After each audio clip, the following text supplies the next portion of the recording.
Jesus said, "Come to me, all that are weary and are carrying heavy burdens, and I will give you rest." Hi everyone, good morning to you all and welcome you all for this Friday morning virtual chapel service.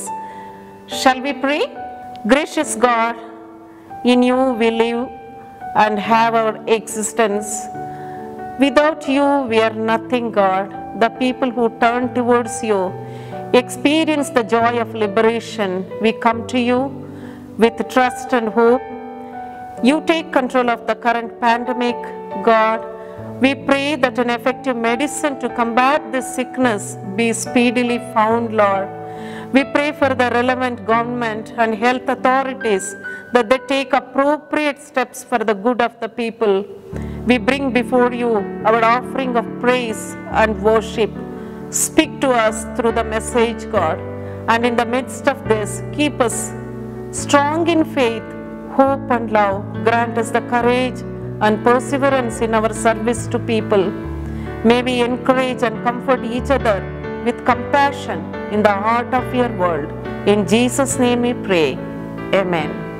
Many of our friends are celebrating their birthdays this week. So birthday is a special occasion, friends. Have an amazing day. I have a scripture verse for you from Proverbs 3 verses 1 and 2. Keep my commandments in your heart, for they will prolong your life many years and bring you prosperity. Yeah, it's time to worship, and we have Dr. Filsi and Dr. Bilsi and Dr. A.B. to lead us into the time of worship.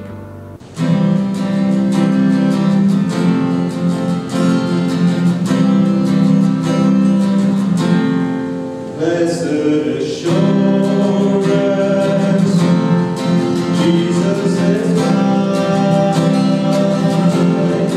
Oh, what a foretaste of glory divine. There of salvation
This morning I would like to introduce Dr. Phil C.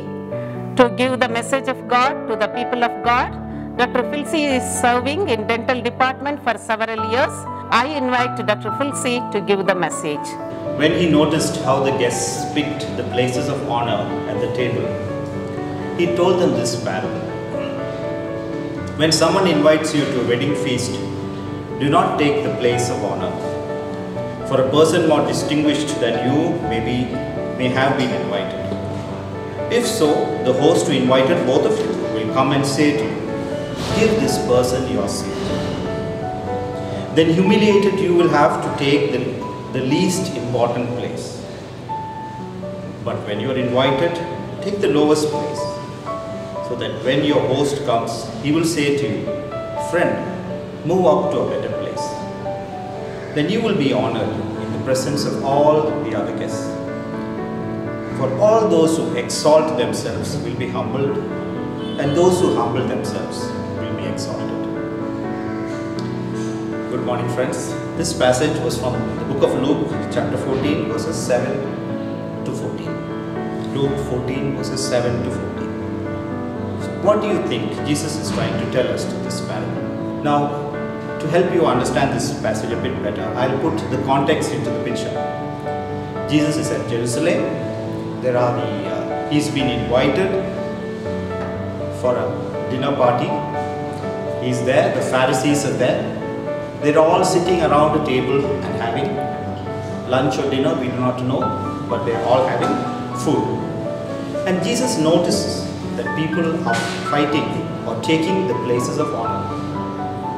Now it is in this context that Jesus tells us this parable. So I'd like to ask you one question. What do you think Jesus is trying to tell us through this parable? Do you think Jesus is trying to tell us how to behave when we go for a dinner or lunch party?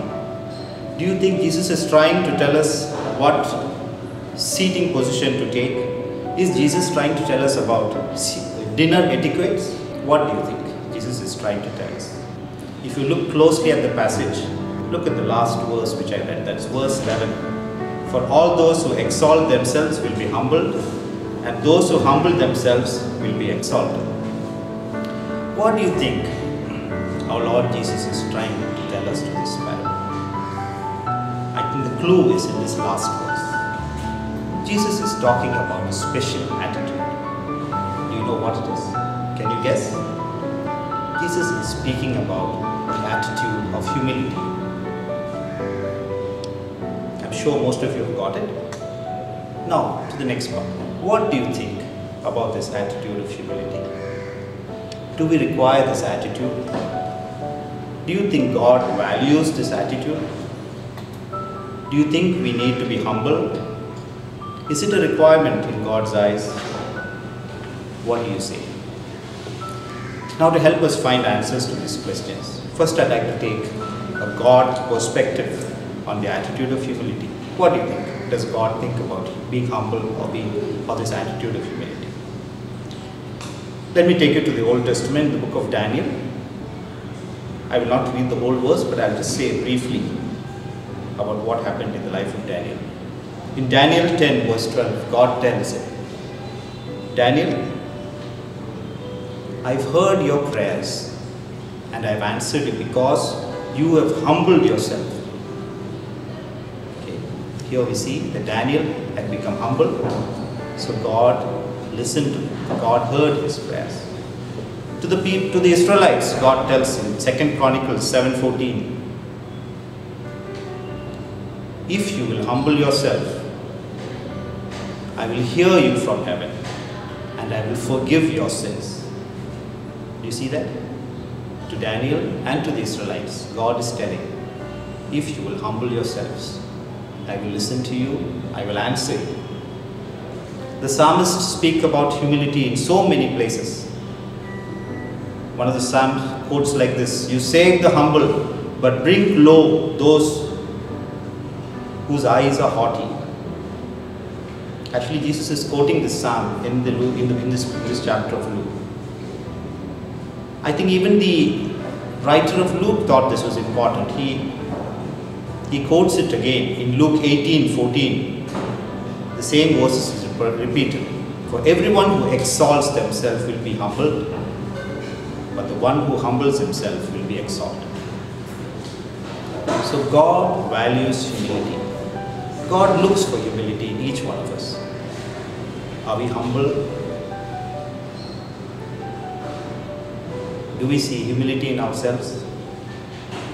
I'd like us to take a look into our inner self and check, ask ourselves, are we humble? For God values our humility. Now, to help us understand this concept of humility better, I'd like to divide humility into two components. Based on this passage, I think humility can be divided into what is called as positional humility and resource humility related to our resources. What is positional humility? Let us take a look at ourselves and say, what is our position with God? Where do we stand in front of God? Are we at par with God? Do we think we are at par with God? Or do you think we are above God? Do you think we're below God? Obviously, all of us think we're below God. But what is our relationship when we come to God in prayer, when we come to the presence of the Holy One? What is our relationship? Our relationship or our attitude to God sometimes is reflected in our prayer life. And I'd like to quote this example. Do you know of the prayer of the tax collector and the Pharisee? Both had two prayers when they came to God's presence. The Pharisee, do you know what he prayed? He says, God, I thank you that I am not like other people, swindler, unjust, adulterer, or even like this tax collector who was right next to him. I fast twice, I pay my tithes of all I get. That was the prayer of the Pharisee. What about the prayer of the tax collector? What did he say? Look at what he did. He stood a distance away. He held his hand on his breast and beat his chest, saying, God, have mercy on me. O God, be merciful to me, a sinner. Which attitude do you think is right? Which attitude was humble? Or which attitude do you think God favors more? The attitude of humility is reflected in where we stand with God, how we relate to God. Are we like the Pharisee who prays that I have done this and this and this? Or are we like the tax collector who humbly comes into God's presence and says, God, I am a sinner, please forgive me. God values your humility. Now, to help us understand this more, as I said before, I've divided this into two, that is positional and resourceful humility. Now, humility related to our resources. What does this mean? The Bible speaks of humility, that God favors those who are humble. The word humble means there that those who come to God's presence without any resources. Those who comes to God's presence without anything. By resources here I mean our skill, our knowledge, our talents, our wealth, our heritage, our possessions. These all are resources. Now when we come to God's presence, it doesn't matter what we have, what we don't have. God uses our resources. God has all the resources required. But do we think so? Now one thing I learned from this pandemic is that our resources are nothing. We have maybe the latest medical technology, we have the latest skill, we have the most brightest minds in this world, but still a small virus is threatening all of us and all of mankind. Our resources are nothing. So God requires us to come to Him with nothing. Now let me help you understand this further. Okay? Now I like to quote Jesus as an example. I think Jesus is the best example of humility.